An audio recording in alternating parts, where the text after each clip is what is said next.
रफ़ी साहब आज अगर होते तो 100 बरस के हो गए होते। रफ़ी साहब को ऐसे कलाकार नहीं है जो पैदा होते रहते हैं। रफ़ी साहब ऐसे कलाकार भी नहीं है जो बमुश्किल पैदा होते हैं। दरअसल रफ़ी साहब वो कलाकार है जो सिर्फ एक बार पैदा होता है। अब कोई और रफ़ी पैदा नहीं होगा। परफेक्शन को अचीव करना हर कलाकार का मकसद होता है, होना चाहिए, लेकिन परफेक्शन को अचीव नहीं किया जा सकता है।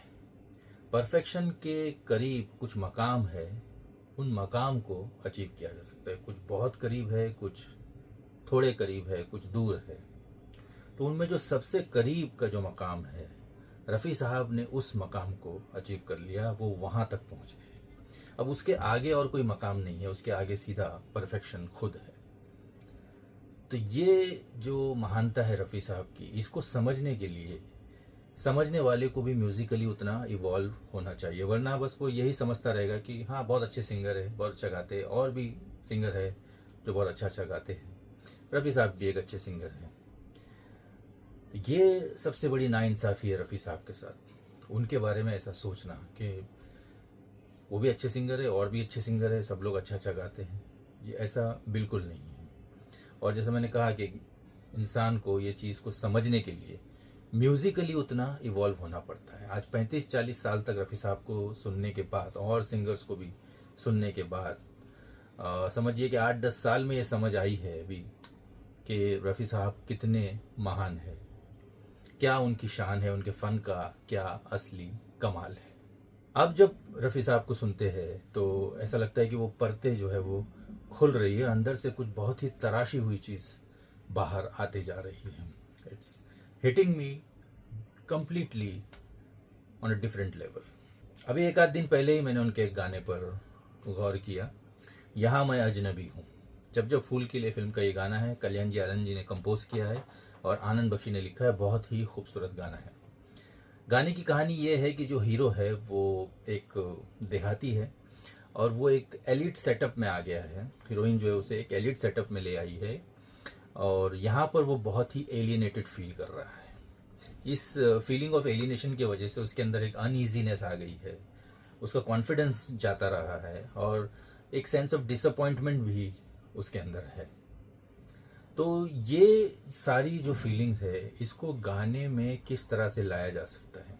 आप इस गाने को सुने आंख बंद करके, आपको ये एहसास होने लगेगा कि देखिए एक सैड, किसी गाने को एक सैड मूड दे देना, हैप्पी मूड दे देना, रोमांटिक मूड दे देना, एक पैथोस वाला मूड दे देना, एक सेंटिमेंटल मूड दे देना, तो सब तो एक डिफाइंड चीज़ें हैं। तो ये करना तो बड़ा आसान होता है, लेकिन अब इसके अंदर इतनी बारीकी में चले जाना कि जो हीरो का सेंस ऑफ एलियनेशन है और उसके वजह से जो उसके अंदर एक अनईजीनेस आई है, जो एक डिसअपॉइंटमेंट भी उसको हुआ है क्योंकि उसका एक हार्ट ब्रेक भी हुआ है, तो वो डिसअपॉइंटमेंट, वो अनईजीनेस, वो nervousness plus this sense of alienation, ये सब को अपने अदायगी के जरिए गाने में ले आना, अब ये सब कैसे पॉसिबल है?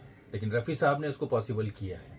उन्होंने हीरो के सेंस ऑफ एलियनेशन को, उसके नर्वसनेस को, उसके अनईजीनेस को, सब कुछ, और वो जो उसका हार्ट ब्रेक हुआ है, जो सेंस ऑफ डिसअपॉइंटमेंट है उसके अंदर, वो सब जो है उन्होंने अपनी अदायगी के जरिए गाने में पेश किया है और पूरी तरह से जस्टिफाई किया। उन्होंने इसे बड़े ही लो स्केल पे गाया है।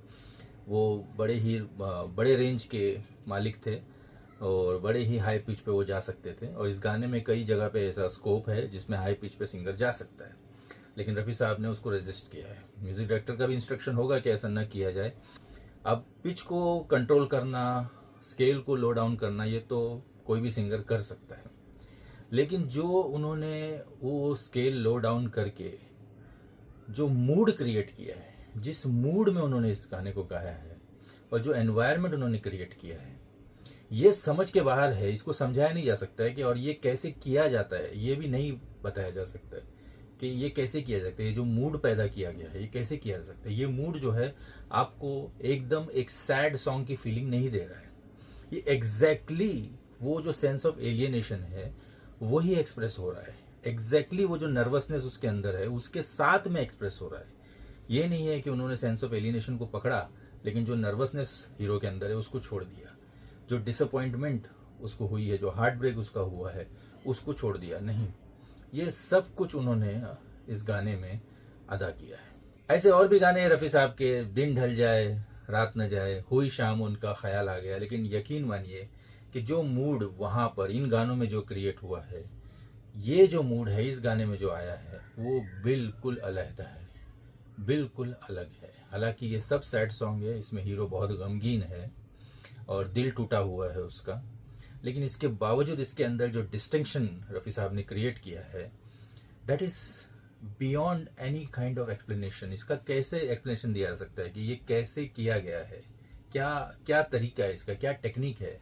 आप अपने पिच को कंट्रोल कर सकते हो, स्केल को लो डाउन कर सकते हो, सबकी टेक्निक है।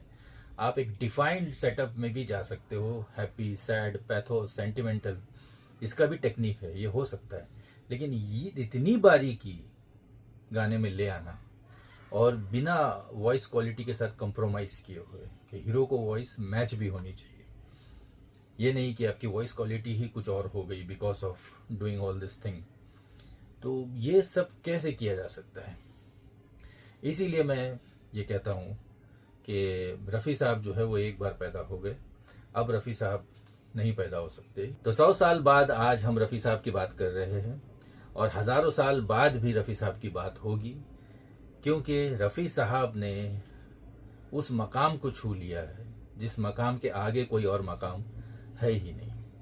तो रफ़ी साहब का नाम, उनका काम, ये कभी भी वक्त की गर्द में गुम नहीं हो पाएगा।